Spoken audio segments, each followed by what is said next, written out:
Chapter 43. The Last Years of Queen Victoria, 1886–1901, The South African War, 1899–1902, by Charles Oman. In August 1886, Lord Salisbury took office, with the most powerful majority at his back that any minister had enjoyed since the days of Lord Grey and the Reform Bill. He was supported by 316 Conservatives and aided by 78 Liberal Unionists, while the Gladstonian Liberals had shrunk to 191, so that the Parnellites with their 85 votes no longer had the balance of power in their hands. Some political prophets had expected that the return of a majority pledged to resist Home Rule to the death would render the situation in Ireland more hopeless than ever and lead to a general outburst of riot and assassination. The reverse was the case. A distinct improvement was perceptible after the fall of the Gladstone ministry, and in 1887 matters began to quiet down. The Parnellites indeed tried to embitter matters by a scheme called the Plan of Campaign, by which the peasantry were to refuse to pay more rent than they thought proper. But it failed, and a stringent coercion bill, passed in July 1887, did much to repress disorder. A land bill which accompanied the Coercion Act was less successful. It pleased neither landlords nor tenants, and had no appreciable result, good or bad. But on the whole, Mr. Arthur Balfour, the new Secretary for Ireland, had a far more prosperous career than any of his predecessors. He was one of the very few politicians who gained rather than lost credit while holding the unenviable post now assigned to him. In 1887, the Irish question began at last to recede into the background and ceased to monopolize public attention. In that year occurred the Queen's first Jubilee, June 21. The PG 719 celebration of the 50th anniversary of her accession was taken as the opportunity for a great imperial pageant, in which representatives drawn not only from the United Kingdom, but from India and all the colonies did homage to their admirable sovereign. The display of respect and love for the Queen, reported from every corner of her dominions, showed that the crown, when placed on a worthy head, might be not the least of the links which bind the empire together. Foreign politics during the first Salisbury administration sometimes looked threatening, but never reached any dangerous crisis. There was occasional friction with France concerning the question of Egypt. Mr. Gladstone had unwisely promised to evacuate that country when peace was restored, and the French government repeatedly hinted that the time had arrived. Fortunately, the continued existence of the Mahdi's savage hordes on the Upper Nile, and their frequent attempts to penetrate downstream, supplied a sufficient reason for the continuation of the British protectorate and the retention of the British garrison. But with Germany, our relations were also sometimes very delicate. This was due to that wholesale annexation of unoccupied corners of the earth, which was the main feature of German colonial policy between 1885 and the regions, generally most uninviting in character, which Germany annexed were in close proximity to old British settlements both in Africa and Australasia, and lay in some cases in quarters where British influence had hitherto been paramount. Much friction ensued, and ultimately, as we shall see in our colonial chapter, complicated exchanges and delimitations of territory had to be carried out. This was the period in which we first discovered that Germany, no less than France, was for the future to be a rival in colonial expansion. Meanwhile, continental politics were suffering radical changes, which had to be carefully watched. With the death of the aged Emperor William of Germany in 1888 and the dismissal of Prince Bismarck from office in 1890, the old conditions of the balance of power in Europe were altered. The Tsar Alexander Roman III was no friend to Germany, and the young Kaiser William II did not share his grandfather's regard for Russia. For the League of the Three Emperors, Russia, Germany, Austria, which had been the predominant fact in the 70s and PG 720 early 80s, there was substituted a new system of alliances. Germany and Austria took Italy into partnership, while Russia drew nearer to France, when it was seen that there was some stability in the Republic, a fact that was not certain until the ridiculous fiasco of the theatrical adventurer General Boulanger in 1888. By 1891, in the later days of the first Salisbury ministry, this new arrangement of the powers of Europe was definitely established. It had for Great Britain the advantage that the two leagues balanced each other, and that it was unlikely that both at once would take a hostile attitude towards us. The wisdom of that policy of neutrality and of abstention from interference in purely continental affairs, which had long been our practice, became under the circumstances more obvious than ever. The danger for the future lay in colonial questions rather than in the internal politics of Europe. The domestic policy of the Salisbury cabinet followed the lines that Lord Beaconsfield had laid down in 1874-80.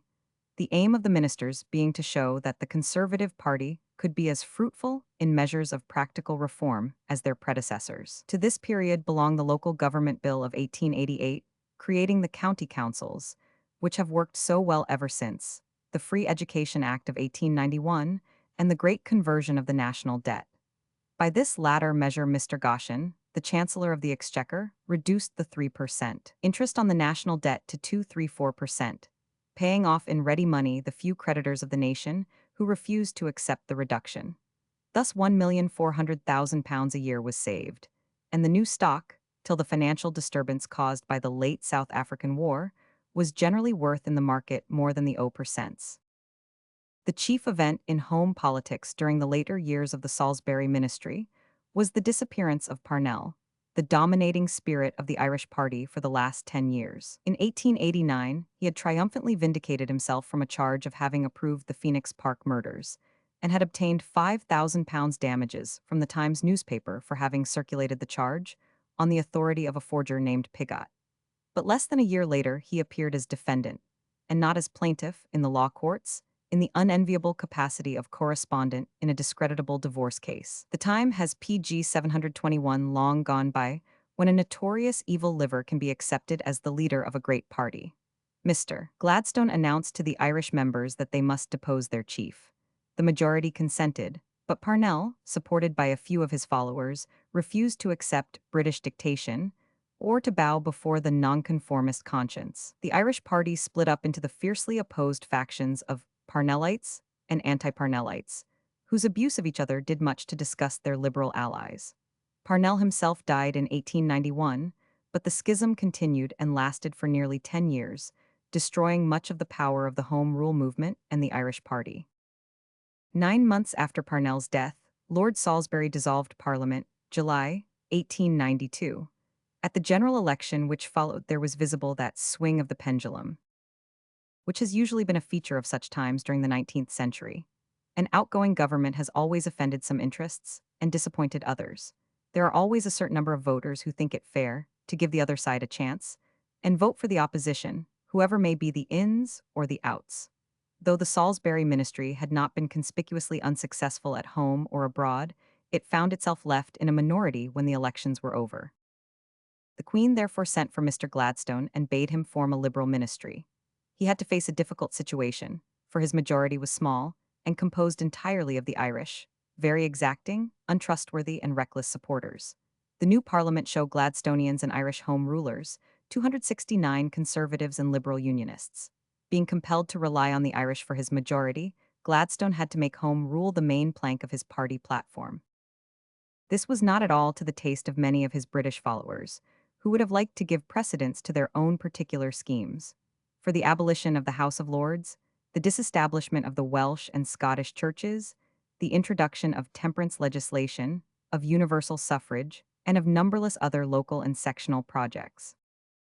In February 1893, Mr. Gladstone produced his second Home Rule Bill, which differed from the first mainly in providing PG 722 Ireland with 2, instead of 1, Houses of Parliament, and in leaving at Westminster 80 Irish members, who were to vote on imperial but not on purely British concerns.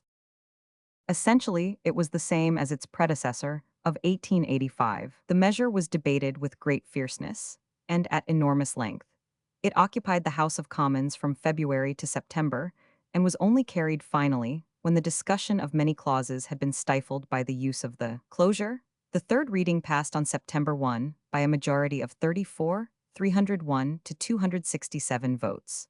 The bill then went up to the House of Lords, who made short work of it, casting it out on September 8 by a majority of 10 to 1, 419 to 41. The Conservative leaders had taken this bold step because they believed that the country at large was profoundly uninterested in the bill and would view its rejection with equanimity. If it had been really a popular measure, the House of Lords would not have dared to deal with it in such a drastic fashion. By their abrupt action, they challenged Mr. Gladstone to a second appeal to the nation. If he chose to dissolve Parliament, held another general election, and was once more triumphant, the peers would have to bow to the general wish of the country. But Gladstone and his colleagues had no desire to try the experiment. While professing much righteous indignation, they proclaimed their determination to put Home Rule aside for the moment and to proceed to the introduction of other measures of radical reform. This resolve incensed the Irish, on whom the government's majority depended, while the English radicals were so much split up into cliques with different ideals that it was hard to keep them together. The Gladstone government passed nothing but a parish councils bill, which extended to small communities that same power of governing themselves by elective boards which the late Conservative ministry had granted to the counties. In March 1894, the Premier announced that he was compelled to retire from office by his increasing physical infirmities. Even his splendid constitution was at last giving way, and with no immediate prospect of carrying out any great measure before him, he had resolved to retire from public life. He was succeeded by Lord Rosebery, his foreign secretary, who was PG 723, rather a type of the Whig than of the Radical. He had ably managed the external relations of Great Britain, and had shown himself an exponent of colonial expansion rather than an anti-imperialist. Like many a Whig statesman of the 18th century, he was a keen lover of sport, and alone among British premiers has run winners for the Derby. He had never professed any great belief in, or love for, Home Rule. His character and his views seemed little adapted to make him an appropriate leader for the Gladstonian party, but as its ablest man, he was charged with the formation of the new ministry. His tenure of power lasted for 16 months, March 1894–June 1895. It was mainly filled by a record of bills introduced but never carried, a Welsh Disestablishment Act, an Irish Land Act, and a Local Option Act to please the Temperance Party, were all brought forward but none reached fruition. The votaries of each measure hindered the progress of the others, in disgust that their own was not given priority. The party was rent by feuds and intrigues, and in disgust at the situation, Lord Rosebery took the opportunity of a casual vote on a small military matter, which had gone against the ministry, and dissolved Parliament. The ensuing general election resulted in the complete rout of the Liberal Party. They had been in power for 3 years, but had accomplished nothing, owing to their internal divisions and the necessary dependence on the Irish vote, which hampered all their enterprises. Tired of their feudal proceedings, the electors made a clean sweep of them, and gave Lord Salisbury a majority even larger than he had possessed in 1886. The new House of Commons of August 1895 show Conservatives and Liberal Unionists, but only 177 Liberals, with 70 anti-Parnellite and Parnellite Home Rulers. Lord Salisbury's second ministry was differentiated from his first by the fact that it opened its ranks to the Liberal Unionists. Mr. Chamberlain, representing the Radicals, and Lord Hartington, representing the Whig wings of that party, received cabinet office, and minor posts went to their followers. This ministry was destined to see the century out, to survive the venerable Queen Victoria, and to face with success the PG 724 ordeal of a general election, which no cabinet had done since Lord Palmerston's day. Its record has been a stormy one, mainly because it has carried out the mandate given to it in 1895 by taking in hand a strong imperial and colonial policy. In its first year, it became involved in a noisy quarrel with the President of the United States, who had interfered with language of an unnecessarily brusque and provocative kind in a frontier dispute concerning boundaries in Guyana, which had been forced upon Britain by the Republic of Venezuela. Fortunately, the cabinet kept cool, American feeling calmed down, and the dispute ended in a satisfactory arbitration, which gave us practically all that we had ever claimed.